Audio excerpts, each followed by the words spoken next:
좋은 불평등이라는 제목의 책의 내용을 좀 알려드리려고 합니다. 불평등에 관한 기존의 잘못된 통념을 깨트리다 해서 저희가 한 25년간 알고 있던 불평등의 어떤 통념이 있는데 그게 알고 봤더니 사실이 아니더라 라는 내용을 주로 발표를 하도록 하는데요. 현재 저는 신성장 경제연구소 소장을 맡고 있고요. 그 다음에 바로 직전까지는 여론조사 업체인 한국사회 여론연구소라는 곳에서 부소장을 맡고 있었고, 민주당의 싱크탱크인 민주연구원 부원장, 그리고 저희 박원순 서울시장님의 마지막 정책보좌관 등등 민주당 계열 쪽에서 오랫동안 정책 관련 일들을 했었고요. 국회 보좌관도 했었고, 예전에는 진보정당에서 오랫동안 또 활동하기도 했었습니다. 제가 말씀드리려는 제목은 한국경제 불평등은 중국발 불평등, 물음표입니다. 한국 불평등의 3대 변곡점과 중국 경제의 만남. 저희가 보통 알고 있는 한국 경제 불평등은 국내 요인들로 설명하는 게 일반적이었습니다. 1997년 IMF 외환위기의 충격이 워낙 커가지고 재벌의 문제점이라든가 신자유주의적 정책의 문제점이라든가 비정규직 남용한 거의 문제점이라든가 그런 요인들이 저희가 알고 있는 불평등에 대해서 주로 공부했던 내용인데, 제가 공부해 봤더니 그런 것이 0%까지는 아니겠지만 그거랑 좀 다른 요인들에 의해서 실제로는 불평등이 작동되고 있다. 그래서 문재인 대통령께서 문재인 정부가 소득 주도 성장론이라는 걸 했는데 기존의 어떤 국내적 요인들을 중심으로 정책을 잘해보려고 했는데 뭔가 논란에 휩싸이면서 잘 안 됐습니다. 근데 그 잘 안 된 원인이 실은 원인 분석부터가 뭔가 좀 잘못됐었다. 그래서 원인 분석부터 새로운 분석을 제기하는 게 이 책의 핵심 내용입니다. 첫 번째는 한국 경제 불평등에서 저희가 알고 있는 어떤 기존의 5가지 통념, 이게 이제 뭔지를 알아야지 이 책이 정말 재밌어지거든요. 두 번째는 불평등과 경제 성장의 관계에 관한 경제학에서의 고전적인 이론이 있습니다. 이건 약간 맛배기 차원인데요. 불평등과 경제 성장이 어떻게 작동하는지. 세 번째는 실제로 한국 경제 불평등은 어떤 식으로 움직였는지 3대 변곡점이라는 내용을 설명을 하고요. 그리고 그 중에서 3대 변곡점이 94년 변곡점, 2008년 변곡점, 2015년 변곡점인데 그 중에서 94년 변곡점을 중심으로 내용을 좀 살펴보도록 할 예정입니다. 현대 중국 경제사와 한국 불평등의 변화를 서로 연결하는 내용입니다. 특히 이제 이거는 중국 경제를 연구하시거나 한국 경제 불평등을 연구하시거나 한국 경제사를 연구하셨던 분들이 각각 따로따로 연결한 적이 없는 약간 이제 일종의 특허 상품 같은 정책 연구라고 생각을 하는데요. 현대 중국 경제사 1949년도에 중국이 이제 그 중국 공산당이 국공대전에 승리를 해가지고 통일을 합니다. 그 이후에 크게는 개혁개방 이전과 개혁개방 이후로 중국 경제사를 나눌 수가 있고요. 개혁개방 이전은 전통적인 사회주의 경제입니다. 그래서 대약진, 문화대혁명, 사회주의 개혁경제, 그 다음에 국유화 또는 농촌 지역을 중심으로는 인민공사라는 게 있어가지고 자기가 열심히 일을 해도 별로 이렇게 따로 가져갈 수가 없었습니다. 그러니까 점점점 열심히 일을 안 하게 된 거죠. 근데 이후에 1976년도에 마오쩌둥이 죽고 저우언라이가 죽으면서 이제 마오쩌둥 체제가 사라지니까 덩샤오핑이라는 사람이 중심이 돼서 1978년도에 실권을 잡게 됩니다. 그러면서 1978년부터 중국이 이제 개혁개방의 역사가 시작되는데요. 중국의 1978년 이후에 중국의 개혁개방 역사는 크게는 5개의 국면으로 나눌 수 있습니다. 1978년 이후, 1992년 이후, 2001년 이후, 2008년 이후, 2014년 이후, 2018년 이후. 짧게만 말씀드리면 1978년은 농촌의 개혁이 중심이었습니다. 그래서 집단농장 체제를 가족농 중심으로 바꿔서 인센티브만 바꿔서 생산성이 연평균 20%쯤 막 올라가 그랬습니다. 사람들이 열심히 일할 이유가 없다가 그 다음부터 막 열심히 일한 거죠. 근데 1978년은 농촌 지역에서 벌어진 개혁개방이어가지고 다른 나라 경제에 영향을 미치진 않습니다. 그냥 중국에서만 있었던 일인 거죠. 그런데 1992년도를 분기점으로 중국에서는 수출 중심 공업화 노선이 전면화됩니다. 그래서 실은 이 사건이 한국 경제 불평등의 원인입니다. 그래서 이 시기에 전국인민대표회의, 줄여서 보통 전인대라고 표현합니다. 5년마다 한 번씩 있어요, 전인대는. 올해도 2022년도에는 시진핑의 3연임이 유력한 21차 전인대가 예정되어 있는데요. 1992년에 있던 전인대가 14차 전인대였습니다. 이때 우리가 많이 들어본 적이 있는 표현이 사회주의 시장경제 또는 중국 특색의 사회주의 시장경제라는 표현이 있는데요. 사회주의 시장경제라는 표현이 처음으로 등장하는 대회가 이 14차 전인대였습니다. 이때 한국 경제 불평등에 영향을 미치게 됩니다. 이 사건이. 그리고 이후에 2001년 12월에 중국이 세계무역기구, 보통 줄여서 WTO라고 표현하죠. WTO에 가입을 하는데 여러 가지 개혁개방 조치를 합니다. 그 전까지의 중국의 개혁개방은 그 정부가 재량적 요인으로 해도 그만 안 해도 그만 정책적으로 뭔가 이렇게 하던 거였는데 2001년도에 세계무역기구 하는 거는 법과 제도를 다 바꿉니다. 글로벌에서 요구하는 법과 제도를 바꿔서 관세 인하도 대폭적으로 하고 선진국의 기업과 자본을 유치하기 위해서 선진국 기업과 자본에 대한 투자자 보호제도 또는 매우 공세적으로 FTA를 막 추진합니다. 실은 노무현 대통령 시절에 한미 FTA를 추진했던 것도 이런 중국 경제를 비롯한 공세적인 FTA에 대응하는 측면도 있었다고 볼 수 있습니다. 그리고 2014년 이후에는 2008년 9월에 미국 경제에서 리먼 브러더스가 파산하는 걸 비롯해서 2008년 9년 양년도에 거쳐서 미국 경제가 금융위기를 통해서 엄청난 위기에 처합니다. 미국 경제와 유럽 경제가 전 세계 GDP의 한 40 내지 50% 정도 차지하거든요. 선진국이 경제가 어려워지니까 경제가 침체돼 있다가 중국이 그걸 다 지켜보다가 시진핑이 2013년도에 실권을 잡게 되는데요. 시진핑이 2014년도에 글로벌 경제에서는 뉴 노멀, 중국식 표현으로 한자로 표현하면 신상태, 중국식 발음으로는 신창타이라는 내용을 2014년 4월에 시진핑이 발표를 하게 됩니다. 그건 이제 신창타이 노선이라고 표현하는데요. 그 이후로 한국 경제가 다시 한번 불평등이 출렁거립니다. 그리고 2018년도는 트럼프가 중국의 관세 전쟁을 선포한 원년도입니다. 실은 이때부터가 이제 미국 경제에서는 중국이랑 경제는 사이좋게 지내야 된다는 의견이랑 그전까지는 많았었는데요. 2018년도를 계기점으로 미국이 중국에 대한 견제가 본격화된 시점으로 볼 수가 있습니다. 그래서 78년 농촌개혁이 중심이었던 저 연도를 제외하고 실은 4가지 연도 전부가 한국 경제 불평등의 방향 자체를 다 바꾸게 됩니다. 그래서 실은 한국 경제 불평등의 원인은 중국발 불평등의 성격이 매우 강합니다. 중국발 원인이 100%라고 할 수는 없지만 거의 한 70%? 대한민국 불평등의 원인은 약 70% 가까이는 중국발 불평등이 변동 요인이었다라고 해도 과장된 표현이 아닙니다. 이 표가 이제 제가 보기에는 제가 어떤 이제 특이한 기존의 이제 논의랑 다른 부가가치 있는 얘기라고 생각을 하는데요. 중국 경제에 있던 특징과 그것이 한국 경제에 미쳤던 사건과 세계 경제에 미쳤던 사건을 표 하나로 정리하면 이렇게 정리할 수 있습니다. 그래서 92년도에 중국이 수출 중심 공업화 노선을 본격적으로 채택을 합니다. 그때 같은 연도에 1992년 8월 24일 올해가 2022년 지금 이제 9월인데요. 2022년 8월 24일이 한중수교 30주년이었습니다. 제가 날짜도 다 외웠습니다. 책 쓰느라고 고생을 많이 해서요. 요때 우리나라 불평등이 1992년 8월에 한중수교를 분기점으로 약 94년경부터 불평등이 증가하기 시작합니다. 그때 우리나라의 중임금 노동시장이 대구의 섬유산업, 부산의 신발산업이 초토화됩니다. 97년 외환위기 때문이라고 알고 있는 분들이 많은데 97년 외환위기 이전에 92년과 97년 사이에 초토화됩니다. 대표적인 게 이제 섬유산업, 신발산업이 대표적이고요.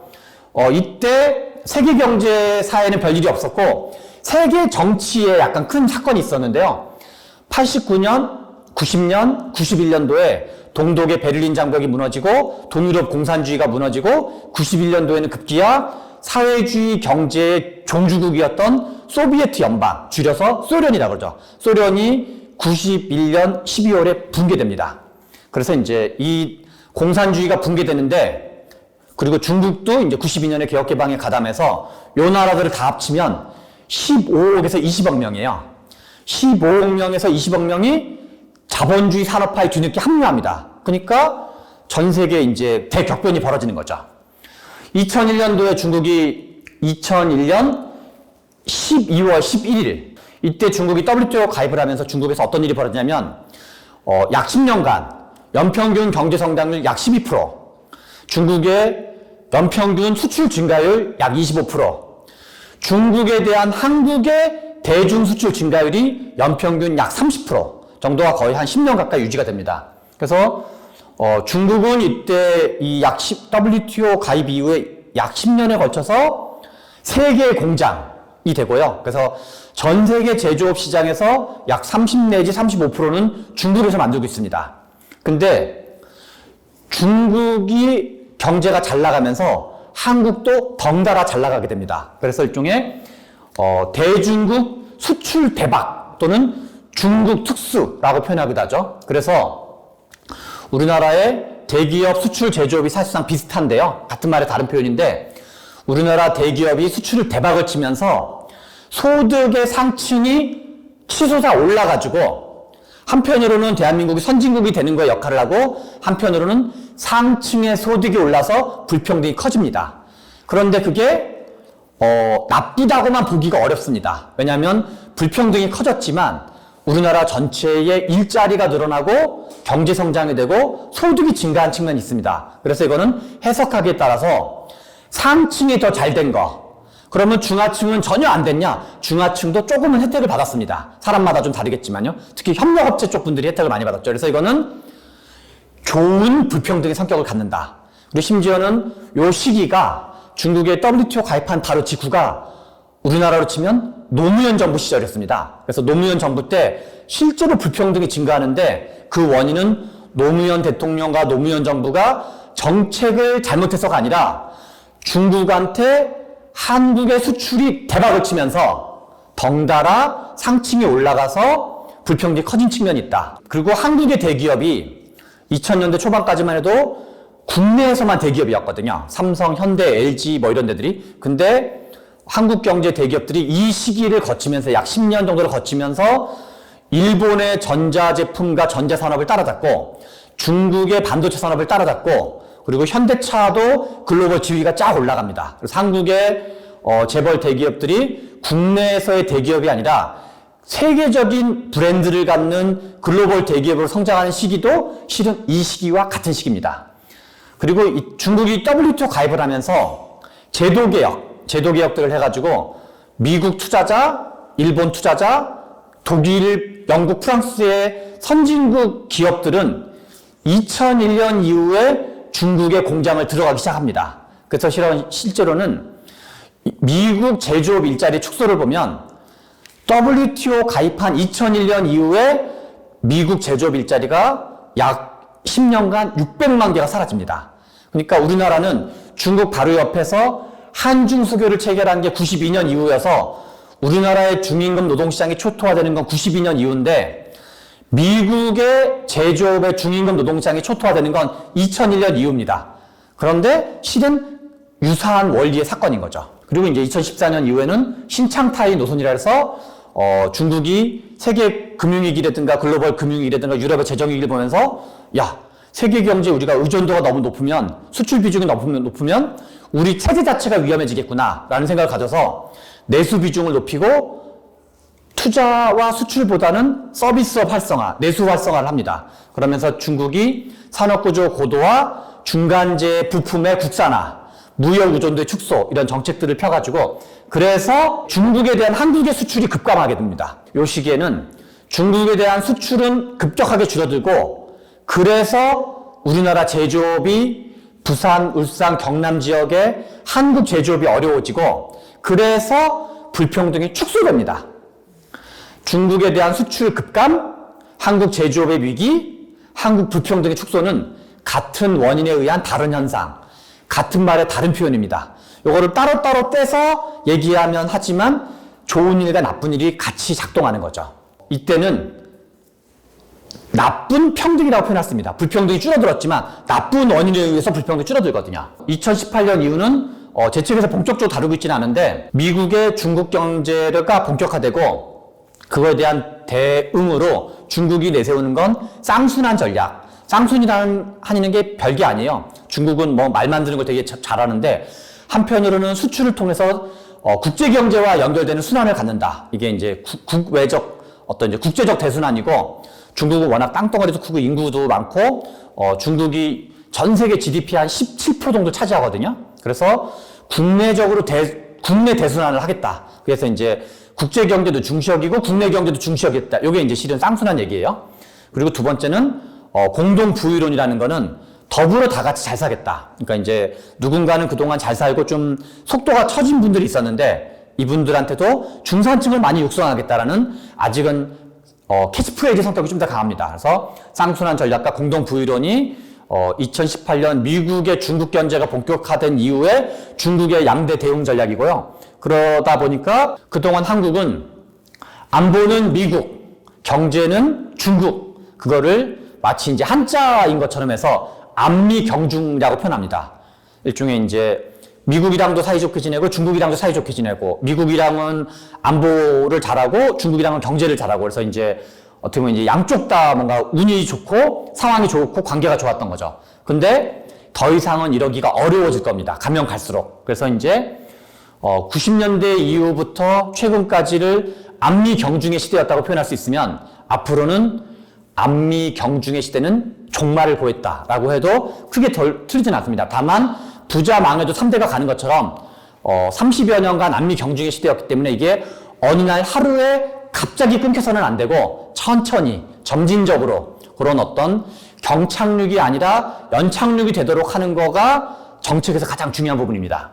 그리고 이제 우리나라가 첨단 산업이 점점 중국이 한국을 추격하고 있는데, 이거를 오히려 미국의 중국 견제가 본격화되면서 첨단 산업의 추격을 좀 저지시키는 효과가 있습니다. 그래서 한편으로는 중국 시장이 좀 작아지는 부작용이 있는 반면, 반도체 산업을 비롯한 한국이 아직까지는 중국보다 우위에 있는 산업들이 있는데, 그거를 중국이 국가 차원에서 엄청나게 밀어주면서 우리나라가 따라잡힐 위기에 있었는데, 미국이 견제가 들어가면서 우리나라 기업 입장이나 산업 입장에서는 약간 시간을 버는 효과도 있습니다. 그래서 미국과 미중 패권 경쟁 시대에 한국한테 불리한 것만 있는 게 아니라 장점과 단점이 같이 있습니다. 경제는 점점 미국의 비중이 좀 커질 가능성이 많고요. 한편으로 여기서 안중은 신중할 중자, 안보는 좀 신중하게 다각도로 접근할 필요가 있다. 경미 안중의 시대, 또는 GVC라는 건 글로벌 밸류 체인의 약자인데요.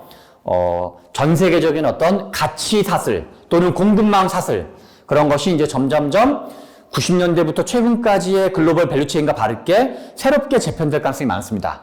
그리고 이제 미국은 점점 중국을 봉쇄하는 방법 중에서도 첨단 산업을 중심으로 봉쇄를 하고, 미국과 유럽은 대중국 디커플링이 점점 강화될 가능성이 높습니다. 한국 경제 불평등에 대한 주로 진보 세력이 주도했던 1997년 외환위기 이후에 기존의 불평등 이론이 뭐였는지를 알 필요가 있습니다. 그래서 기존의 이론과 제 책의 특징은 대결하는 책입니다. 그래서 기존의 이론은 이랬고 제 이론은 이렇다. 왜 내가 그렇게 생각하냐면 이러이러한 이유 때문에 그렇다라고 어떤 뭐 진보를 내가 까대지 못해서 안다라는 그런 게 아니라, 오랫동안 공부해 봤더니, 알고 봤더니, 데이터를 많이 봤더니 우리가 알고 있던 게 사실이 아니네 라는 어떤, 제 입장에서는 귀납적인 깨달음의 성격이 강했습니다. 그래서 한국 경제 불평등 진보의 5가지 통령. 첫째, 시점입니다. 시점. 불평등은 언제부터?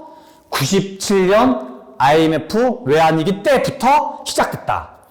유명한 경제학과 교수님들, 경제학을 업으로 하시는 교수님들도 제가 아주 일부만 인용을 하는데 다 이런 얘기를 하십니다. 거의 대부분의 분들도. 그리고 뭐 경제부 논설위원, 애널리스트, 펀드 매니저에서 경제 분야에 있는 소위 에이스라고 불리는 분들도 우리 하나 이제 상식처럼 이게 돼 있는 얘기죠. 두 번째, 왜 불평등이 커졌냐? 이거에 대한 통념은 3대 적폐 때문이다라고 요약할 수 있습니다. 3대 적폐란 무엇이냐? 재벌 적폐, 신자유주의적 적폐, 비정규직 남용 적폐. 그래서 그러면 불평등을 줄이는 방법은 간단합니다. 반대 방향으로 가면 됩니다. 뭔가 재벌 개혁을 하고 신자유주의적 정책이 아닌 어떤 반신자유주의적 정책을 하고 비정규직을 정규직화하고 이런 정책을 하면 불평등이 줄어들 거라는 문제의식이, 그것을 집약해서 실천한 정책이 문재인 정부의 소득 주도 성장론이었다고 볼 수 있습니다. 그래서 이제 비정규직 정규직화 등등을 열심히 한 거죠. 책임 소재는 뭐냐? 정치권이 잘못해서 우리나라 불평등이 커졌다. 정치권이 누가 잘못했냐? 김대중 정부, 노무현 정부는 민주정부 10년, 이명박 정부, 박근혜 정부는 보수정부 10년 해가지고 기존의 정치권이 20년 동안 잘못해가지고 우리나라 불평등이 커진 거다라는 게 주로 진보 세력이 퍼뜨린 우리가 이제 불평등에 대한 책임 소재입니다. 네 번째는 불평등과 경제성장의 관계입니다. 불평등은 경제성장에 해롭다. 불평등을 줄이면 줄일수록 경제성장에 도움이 된다. 이건 하나의 가정입니다. 가정. 논리적 가정. 다섯 번째는 불평등은 주로 국내적 원인, 일국적 요인으로 발생한다. 국내적, 정책적 요인. 그래서 우리 청와대 정책실장을 했던 장하성 교수님이라는 분이 쓴 책 제목이 우리는 왜 분노해야 하는가. 맨 마지막에 누구에게 분노하냐? 정치권한테 분노한다. 왜? 걔네들이 불평등을 증가시켰으니까.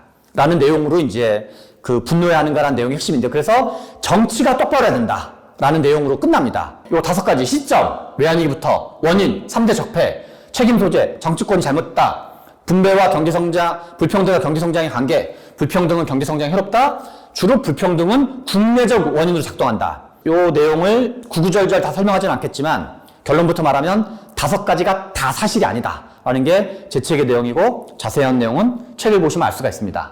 제가 만들어낸 말이 아니라는 정도만 간단하게 보여주는 차원에서 요 5가지 중에 일부를 썼던 교수님들의 표현을 드라이하게 그냥 표현하면요, 여기서 빨간색 표시를 중심으로 보시면 됩니다. 불평등 한국 복지국가를 꿈꾸는 책이 있는데, 거기에 보면 우리나라 불평등은 노동자 내부의 임금 불평등은 꾸준히 하락하다가 외환위기 이후에 다시 증가하기 시작했다. 그리고 이제 우리 정치학 교수님인데 97년 외환위기를 겪으면서 한국은 가장 불평등한 사회가 됐다. 그 다음에 이제 서울대 경제학의 이정종 교수님이라는 분은 책 제목이 주적은 불평등이다 라는 걸 아예 불평등에 관한 책인데요. 그래서 여기서도 IMF 외환위기 이후 불평등이 계속 높아졌다. 경제학 교수님들 중심으로, 또는 이제 일반인들도 마찬가지죠. 사회학을 하시든 사회복지학을 하시든 정치학을 하시든 일반적으로 우리가 알고 있는 게 97년 외환위기부터 불평등이 증가했다는 얘기들을 아주 일부만 인용을 했습니다. 저분들은 다 실제로 이제 훌륭하신 분들이, 제가 저분들을 비난할 생각은 1도 없으시니까요. 오해는 말아주시기 바랍니다. 그런데 불평등과 경제성장의 관계에 관한 고전적인 경제학 이론이 있습니다. 쿠즈네츠 곡선이라는 건데요. 요거를 짧게 설명하고 넘어가면 좋을 것 같습니다. 쿠즈네츠 곡선이라는 표현은 사이먼 쿠즈네츠라는 경제학자인데요. 이분은 1971년도에 노벨 경제학상을 탔고, 우리가 많이 접하는 데이터 중에 GDP라는 게 있습니다. 국내 총생산인데요. 이거는 GDP라는 개념은 프랭클린 루즈벨트라는 미국의 대통령이 미국에서 대공황이 터진 다음에 전체 거시경제, 전체 경제를 파악할 수 있는 방법이 없으니까 전체 경제의 현황이 어떤지 파악할 수 있는 지표를 개발해달라 해가지고 GDP를 만들어내죠. 근데 이분이 자기가 이제 전 세계의 국민소득 이론을 실질적으로 막 데이터를 많이 봤더니, 경제성장 초창기에는 불평등이 증가하는 경향이 있고 일정한 단계가 지나면 불평등이 감소하는 경향이 있더라. 다르게 말하면 전 자본주의적인 농업경제, 전근대 농업경제가 자본주의적 산업화가 되는 과정에서 초창기에는 불평등이 증가하고 일정 단계가 지나면 불평등이 다시 줄어들더라 라는 여러 나라 사례들을 발견하게 됩니다. 그래서 그거를 형태는 포물선 곡선이고요. 또는 역U자 곡선이라 표현하기도 하고, 또는 쿠즈네츠 곡선이라고 표현하기도 합니다. 보통 경제학을 전공하는 사람들은, 경제학과를 나온 사람들은 얼핏 한 번 정도 다 들어보게 됩니다. 쿠즈네츠 곡선이라는 표현을. 근데 이게 왜 그런지를 경제학과에서도 자세히 가르치진 않습니다.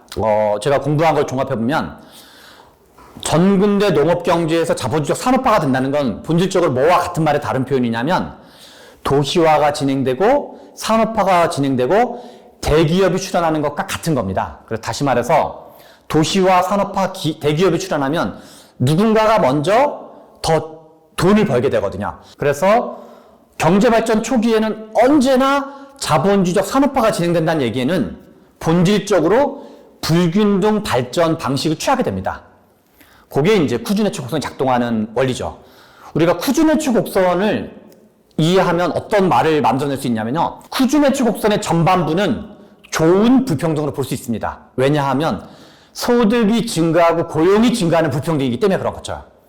쿠즈네츠 곡선 후반부는 소득은 올라가면서 더 평등해지는 경우입니다. 이거는 좋은 평등으로 표현할 수 있습니다. 왜냐하면 소득이 증가하고 고용이 증가하는 평등이거든요. 다시 말해서 쿠즈네츠 곡선의 전반부는 좋은 불평등, 쿠즈네츠 곡선의 후반부는 좋은 평등으로 우리가 표현할 수 있습니다. 이런 표현이 의미가 있는 거는 우리는 불평등은 그 자체로 나쁜 거라는 윤리적 가치 판단을 하는 경우가 일반적입니다. 그래서 불평등이라는 개념에는 이미 나쁜 것이라는 개념이 들어가 있기 때문에 약간 실제로는 고용과 성장과의 관계에 따라서 좋은 불평등이 있을 수가 있고 좋은 평등이 있을 수가 있다라는 사고를 해볼 수 있는 거죠. 이런 사고를 확대하면은 우리가 사분면 개념도를 만들 수가 있습니다. 논리적 경우의 수로 해가지고 불평등 증가하냐 감소하냐, 소득 및 고용이 증가하냐 감소하냐라는 각각의 2 곱하기 2 개념을 가지고 좋은 불평등, 좋은 평등 개념이 가능하면 나쁜 평등, 나쁜 불평등 개념도 가능합니다. 그래서 좋은 불평등, 좋은 평등, 나쁜 평등, 나쁜 불평등 4가지 경우의 수를 우리가 사고해 볼 수 있는데 실제로 인류의 경제사에서는 4가지 사건이 다 있었습니다. 한국에서도 그러면 쿠즈네츠 곡선이 작동했을까? 이 표현이 한국노동연구원의 홍민기 박사라는 분의 데이터인데요. 국세청에서 세금을 내는 사람, 특히 소득세를 납부하는 사람 중에서 상위 10%가 전체 소득세에서 차지하는 비중을 조사를 합니다. 생노가다를 한 거죠. 생노가다를 해가지고 제가 일부러 1964년으로 표를 끊었습니다. 1964년은 한국에서 어떤 해냐면 수출 중심 공업환업선을 채택한 원년도입니다. 그래서 쭉 보면은 1964년도부터 1978년까지 큰 틀에서는 소득 집중도가 올라갑니다. 다시 말해서 상위 10%가 가지는 캐파가 한 16, 7%, 17, 8% 되다가 30% 가까이 올라갑니다. 거의 한 2배 약간 안 되게 커지는 거죠. 이게 다시 말해서 불평등이 커지는 걸로 볼 수 있는 거죠. 그러다가 1995년부터는 1978년부터 1995년까지는 우리나라가 경제 성장률이 거의 약 10%였습니다. 연평균. 엄청난 경제 성장률이거든요. 지금 우리나라 경제 성장률이 참고로 한 2% 정도 됩니다. 2%, 3% 정도 되는데요. 경제 성장률이 10%이면서도 불평등조차도 줄어듭니다. 이때가 대한민국이 요 약 한 17년, 18년간이 낙수효과의 전성기인 거죠. 경제 성장률도 연평균 10%, 더군다나 불평등도 줄어드는. 이게 실은 한국에서도 쿠즈네츠 곡선이 작동되었다라는 걸 알 수가 있습니다. 한국 경제 불평등의 3대 변곡점, 고용 형태별 근로 실태 조사라는 데이터인데요. 이 데이터를 보면 되게 재밌는 거는 1980년부터 1994년까지 우리나라가 밑으로 갈수록 불평등이 줄어드는 거고 위로 갈수록 불평등이 커지는 건데요. 1980년부터 1994년까지 불평등이 계속 줄어듭니다. 이때가 전두환 정부, 노태우 정부, 그 다음에 이제 김영삼 정부 초창기죠. 94년을 분기점으로 불평등이 증가하기 시작합니다. 언제까지 증가하냐? 이명박 정부가 출범하는 2008년 때까지 증가합니다. 이명박 정부가 출범하니까 불평등이 오히려 줄어듭니다. 2008년부터. 요 데이터를 보면 언제까지 줄어드냐? 2008년 밑틀에 상회하는 게 2009년, 2010년, 2011년, 2012년, 2013년도 다 2008년 밑에 있다가 2014년, 15년에 올라갑니다. 그러다가 2015년을 최정점으로 최근까지 불평등이 줄어들고 있습니다. 이 그래프는 아주 재밌는 그래프인데요. 왜 재밌냐면 저희가 앞에서 5가지 통념이라는 게 있었습니다. 5가지 통념을 뒤흔들어 놓는 그래프이기 때문에 그렇습니다. 일단 97년 외환위기부터 불평등이 커졌다라는 게 이 그래프를 보면 사실이 아닙니다. 그게 하나가 있고요. 두 번째는 우리나라에서 대통령이 언제 불평등이 증가하냐면 94년부터 2008년인데 이때 누가 대통령이었냐면 김영삼 대통령, 김대중 대통령, 노무현 대통령이 집권하던 시기예요. 김영삼, 김대중, 노무현 대통령의 공통점은 뭐냐면 한평생을 민주화 운동했던 사람들이에요. 그리고 개혁 성향의 정부였어요. 금융실명제도 하고 등등 여러 가지 했었죠. 노동개혁도 하고 고용보험제도 도입하고 사회복지 확대도 열심히 했던 분들이에요.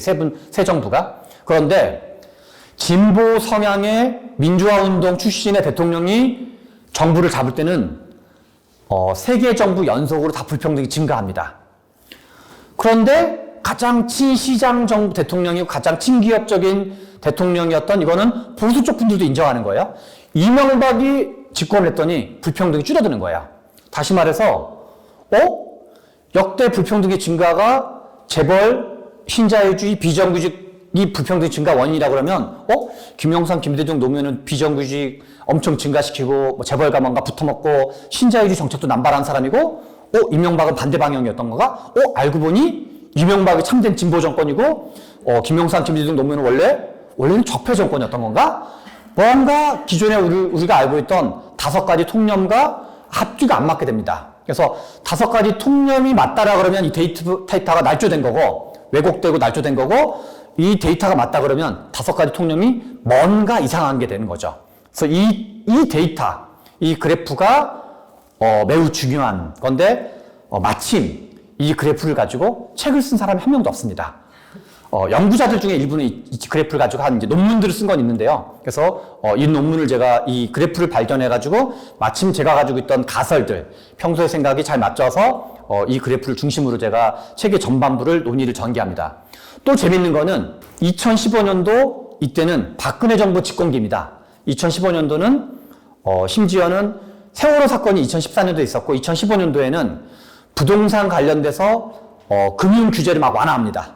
금융 규제를 완해서 최경환 씨가 빚내서 집 사라 하면서 LTV, DTI를 막 하고 온갖 부동산 완화도 하고 등등 하는데 불평등은 줄어들어요. 그래서 우파 정권이 우파 정책을 했더니 불평등이 줄어드네? 뭔가 앞뒤가 안 맞습니다. 그래서 이명박 정부랑 박근혜 정부 때는 불평등이 줄어들고 김영삼, 김대중, 노무현 정부 때는 불평등이 늘어나서 우리에게 질문을 던지는 거죠. 질문, 궁금증. 어떤 질문을 던지냐? 크게 5가지 질문을 던집니다. 방금 이야기 드렸던 거랑 같아요. 왜 꾸준히 감소하던 한국의 불평등은 제가 이거 94년, 2008년, 2015년을 3대 변곡점이라고 표현합니다. 반복적으로 제가 표현합니다. 94년부터 왜 불평등은 증가하기 시작했을까? 이게 94년 변곡점에 대한 우리의 질문입니다. 두 번째, 왜 이명박이 집권하고 있던 가장 친시장 정부, 가장 친기업 정부였는데 왜 더군다나 경제 위기가 오면 불평등이 증가한다고 우리가 알고 있는데 글로벌 경제 위기가 왔는데 왜 불평등은 줄어들었을까? 2008년 변곡점에 대한 질문입니다. 세 번째 질문, 왜 2015년부터 불평등은 다시 더군다나 최근까지 감소하고 있는 것일까? 이것이 2015년 변곡점에 대한 세 번째 질문입니다. 네 번째, 우리가 알고 있던 5가지 불평등에 관한 통념은 맞는 건가? 뭔가 앞뒤가 안 맞게 됩니다. 5번째는 왜 민주화 운동을 했던 개혁 성향 정권이 집권을 했을 때는 불평등이 증가하고 상대적으로 보수 성향, 그 다음에 친대기업 성향 정부가 집권했을 때는 불평등이 줄었을까? 우리가 뭔가 잘못 알고 있던 건가? 김영삼, 김대중, 노무현은 적폐 정권이고 이명박, 박근혜가 진정한 복지국가, 진보 정권이었던 건가? 1997년 외환위기 이후부터 우리나라의 경제학 교수님들을 포함한 여러 가지 경제 분야 에이스들이 주장한 거 5가지 통념에 대해서 근본적 질문을 던지는 거고, 우리가 알고 있던 여러분들 중에서 뭐 기자 시험을 준비했거나 아니면 경제 관련 책들을 많이 봤거나 불평등에 관한 책을 많이 봤거나 한국 경제에 관한 책을 많이 봤던 분들이 알고 있으면 여러분들이 그동안 알고 있던 거는 사실이 아니다. 잘못 알고 있던 거다. 그래서 지난 30년간의 통념을 전복하는 내용을 담고 있는 게 좋은 불평등이나 책의 내용입니다. 그 중에 일부 내용인 1994년 불평등에 한해서 해답을 찾겠습니다. 1994년 불평등 미스테리를 설명하려면요, 크게 3가지 사건이 결합한 걸로 볼 수 있는데요. 첫 번째는 87년 노동자 대투쟁입니다. 1987년도에는 6월 항쟁이라는 게 있었습니다. 그래서 대통령 직선제가 촛불 시위에 버금가는, 그때는 이제 이제 두드러 패고 막 그렇게 이제 강경 진압을 했었는데요. 그렇게 체류탄 터지고 곤봉으로 두드러 맞으면서 국민들이 이제 막 시위를 해가지고 87년에 이제 직선제를 쟁취하게 됩니다. 근데 직선제를 6월에 쟁취하니까 노동자들이 억눌렸다가 87년 7월, 8월, 9월 달에 집중적으로 노조 건설운동이 벌어집니다. 그래서 이제 그거를 민주노조 건설운동이라 표현하기도 하고, 우리나라 사회학이나 노동운동에서는 7, 8, 9 노동자 대투쟁이라고 표현하기도 합니다. 87년 노동자 대투쟁 또는 7, 8, 9 노동자 대투쟁. 그래서 87년 7월, 8월, 9월에 노동조합 설립일이 많이 몰려 있습니다. 대한민국에 지금까지 존재하는 모든 노동조합의 약 절반 또는 절반 이상은 이때 건설했다고 이해해도 크게 틀리지 않습니다. 또는 넓게는 요 시기를 좀 넓게 보면 87년, 88년, 89년, 90년, 91년까지 요 5개년도가 여기에 보여주는 그래프가 파업의 발생 건수, 파업의 참가자 수, 파업으로 인한 파업 손실 일수가 쭉 치솟는 그래프 87년, 88년, 89년, 90년, 91년까지 엄청나게 많았던 것을 알 수가 있습니다. 노동자 대투쟁으로 보내서 밑에 보시면 네모난 게 있는 그래프는 노동 생산성을 보여주고요. 다이아몬드 표시가 있는 거는 당시에 임금 상승률을 보여줍니다. 그런데 이 중에서 89년도를 하나를 보시면요. 89년도의 노동 생산성 증가율은 약 3, 4%였는데 당시에 임금 상승률은 25%였습니다. 물론 이제 노동자들이 그동안 억눌렸던 그동안 제 가격을 못 받았으니까 한꺼번에 이제 밀린 돈까지 받느니라 그런 건데요. 이때 생산성을 상회하는 임금 인상이 벌어지고 저숙련 노동집약적 수출 제조업이 국제 가격 경쟁력을 상실하면서 대규모로 시작을 합니다. 그런데 한국과 완전히 별개로 92년 10월에 14차 중국 공산당 전인대에서 사회주의 시장경제라는 이 노선을 정식으로 채택하게 되는 거죠. 그런데 92년도에 노태우 정부였는데 노태우 정부는 대선에서 어렵게 당선돼가지고 지지 기반이 취약했기 때문에 중도 확장 노선을 엄청 열심히 해요. 약간 중도 개혁 노선을 노태우 정부가 열심히 해가지고 1992년 8월 24일 한국과 중국이 수교를 맺게 돼요. 중국 입장에서는 천안문 사태 이후로 89년 천안문 사태 이후로 미국과 유럽의 서방의 자유민주주의 국가들이 중국을 제재를 했었어요. 왜냐하면 천안문 시위에 대한 어떤 그거로 우리나라가 미얀마에 대해서 제재를 부분적으로 동참한 거랑 비슷한 이유인데 그런데 마침 한국이 수교를 해주니까 엄청 고마운 거죠. 중국 입장에서. 그래서 이때 그리고 노태우 정부는 보수 정부임에도 불구하고 공산권과 수교를 맺는 북방 외교를 열심히 해요. 그래서 열심히 이제 89년도에 한국 헝가리 수교, 90년에 한국 소련 수교, 92년도에 한국 중국 수교, 92년도에 한국 베트남 수교. 그래서 올해는 한 베트남 수교 30주년이기도 해요. 1992년, 87년도에 있던 노동자 대투쟁, 87년, 88년, 89년, 90년, 91년에 있던 노동자 대투쟁, 덩시어핑의 남승 강화, 1992년 8월 24일에 한중 수교. 세 가지 사건이 동시에 만나면 무슨 일이 벌어지냐? 한국의 불평등이 커진다가 답입니다. 왜 불평등이 증가하는가? 이거는 해외 직접 투자입니다. 해외 직접 투자는 이제 FDI라고 표현하기도 하는데요. FDI는 두 가지가 있습니다. 하나는 나가는 FDI, 한국의 자본이 해외로 나가는 게 있고 외국의 자본이 한국에 들어오는 게 있는데 이거는 한국의 자본이 해외로 나가는 그래프입니다. 여기 밑에 그래프를 보시면 그래프 말고 선을 중심으로 보시면 투자액입니다. 투자 건수와 투자액이 있는데 투자액을 중심으로 보시면 언제 투자액이 기울기가 급증하는지 보시면은 1992년 이후부터 투자 건수도 급증하고 투자액도 급증한다는 걸 알 수 있습니다. 다시 말해서 1987년 노동자 대투쟁으로 임금 인상의 압박을 받고서 망해가고 있던 저숙련 노동집약적 수출 제조업의 공장들이 이때 피난을 가는 거죠. 그래서 한국의 자본가 분들이 중국 공산주의로 피난을 갑니다. 왜? 저임금 노동자를 찾아서. 그거를 다르게 보여주는 건데요. 이거는 신발산업과 의류산업에서 한국과 중국의 수출액의 변화입니다. 이 중에 빨간색을 중심으로 보시면 되는데요. 1992년도에 신발산업에서 한국의 수출 증가율은 우리나라가 31.8억 달러 정도를 우리가 수출을 하고 있었죠. 중국은 그때 42.4억 정도를 수출하고 있었어요. 그러나 6년 정도 지나서 한국은 한국의 신발에 대한 수출액은 8.1억 달러로 완전히 한 6분의 1 가까이 쪼그라들고 중국의 수출 증가율은 2배 정도 드러나죠. 의류 산업가는 어떻게 되냐? 1990년에 한국의 수출액은 78.8억 달러였고 중국의 수출액은 96.7억 달러였습니다. 그러나 대략 한 15년 정도 지나서 우리나라는 3분의 1 토막이네요. 25.8억 달러, 중국은 741.6억 달러로 거의 한 8배 정도 증가한다는 걸 알 수 있죠. 신발 산업과 의류 산업 또는 섬유 산업까지 이때 대규모로 중국의 가성비에서 경쟁이 안 돼가지고 부도가 나기 시작을 합니다. 그러니까 한국의 신발 수출, 의류 수출, 섬유 수출이 이때부터 망하게 됩니다. 그래서 그때 망한 신발 회사가 대표적인 데가 삼화, 진양, 태화, 동양. 그런데 마침 신발 산업은 부산에 많이 몰려 있었고 섬유와 의류 산업은 대구에 많이 몰려 있었습니다. 그때 대규모로 망하게 됩니다. 그래서 이 그래프도 재미있는 그래프인데요. 이 그래프에서 중요한 거는 산업별 취업자 수 변화율입니다. 이건 비율로 보여주는 건데요. 이게 92년부터 외환위기가 터지기 이전인 97년까지의 그래프입니다. 그러니까 외환위기 이후는 아예 나오지도 않아요.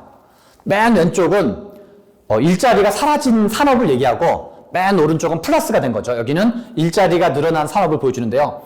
맨 왼쪽에서 일자리가 섬유, 가죽, 신발 산업에서 일자리가 전체 41%가 사라집니다. 요 5년 사이에, 92년부터 97년 사이에. 그리고 이제 농림업, 비금속, 광물. 근데 일자리가 어디서 늘어나냐? 도소매업, 숙박, 음식 서비스업, 부동산. 왜 이쪽에서 사라지고 저쪽에서 늘어나냐? 제조업은 국제 경쟁에 노출되어 있는 산업입니다. 그거를 뭐라고 표현하냐면 교역제라고 표현해요. 교역이 이루어지는 재화. 그래서 제조업은 국제 경쟁에 노출되어 있는 산업이고 서비스업은 우리가 김밥을 만들든 무슨 죽을 만들든 아니면 치킨집은 중국 치킨집이라 우리나라가 경쟁하지는 않거든요. 이거는 국제 경쟁에 노출되어 있지 않다라 해서 비교역제라고 표현합니다. 그래서 교역제 산업에서 망한 일자리가 비교역제 산업으로 이동을 하는 거죠.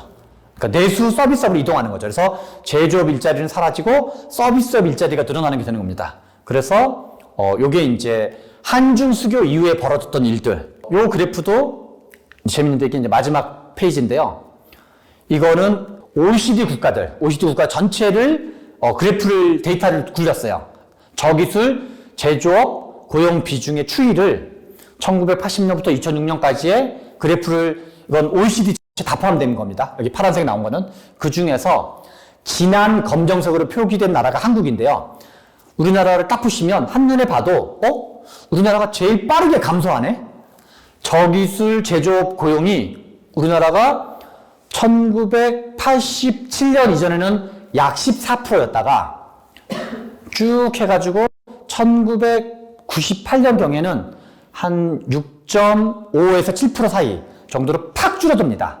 기울기가 가장 가파르죠. 다시 말해서 왜 한국은 유독 가파르게 저기술 제조업 고용이 감소했는가? 하나는 1987년 노동대체 투쟁, 두 번째는 92년 중국의 개혁개방, 세 번째는 우리가 중국 바로 옆에 있었거든요. 그러니까 우리가 이제 그 영향을 많이 받아서 지리적인 인접성, 그 다음에 우리나라의 경제발전 과정도 노동집약적인 저기술 수출 제조업을 통해서 경제 성장을 했는데 전 세계에서 그나마 제일 싼 나라였고 가성비가 좋은 나라였거든요. 근데 우리보다 더 싸고 우리보다 더 가성비 좋은 나라가 등장하는 거죠. 그게 중국이었던 거죠. 그래서 한국과 중국의 산업, 특히 이제 저부가가치 산업 쪽에서는 유사성이 높았던 거죠. 이 당시에 1990년대 초중반 우리나라 전체 제조업의 부가가치 비중이 30%였고 전체 취업자 중에서 제조업의 고용 비중이 30%였어요. 그런데 요 30%의 한 10% 가까이가 초토화돼요. 제조업 중에서는 상대적으로 좀 임금이 낮은 사람들이었어요. 왜냐면 숙련이 좀 낮았기 때문에 농림업 분야와 자영업자까지를 포함하면 제조업의 하단에 있던 이분들이 전체 노동시장에서는 중임금 노동시장이었어요. 그래서 중임금 노동시장이 통으로 사라지는 거예요. 일부는 위로 올라갔지만 더 많은 사람은 밑으로 처지게 된 거죠. 그래서 우리가 불평등이 증가한다는 얘기는 불평등의 개념 자체가 하층 소득 대비 상층 소득의 격차이기 때문에 불평등이 증가하는 건 논리적으로 항상 세 가지예요. 상층이 오르거나 하층이 꼬꾸라지거나 중간이 얇아지거나. 불평등이 줄어드는 것도 논리적으로 세 가지예요. 상층이 꼬꾸라지거나 하층이 오르거나 중간이 두터워지거나. 1994년 변곡점. 1994년 불평등의 증가는 중간이 얇아진 경우에 해당해요. 불평등의 어떤 거는 상층이 이렇게 돼서, 어떤 건 하층이 이렇게 돼서, 어떤 건 중간이 이렇게 돼서 상층, 중층, 하층마다 원인이 다른데 제가 94년 변곡점, 2008년 변곡점, 2015년 변곡점, 그리고 실은 2001년 이후부터 우리나라 불평등이 노무현 정부 때 왜 증가했는지, 그거를 상층, 중층, 하층별로 다 일종의 인수분해를 해서 그때 원인별로 다 친절하게 설명을 했으니까 자세한 내용은 좋은 불평등이라는 책을 참고하시고 오늘 설명은 일단 이걸로 마치도록 하겠습니다. 감사합니다.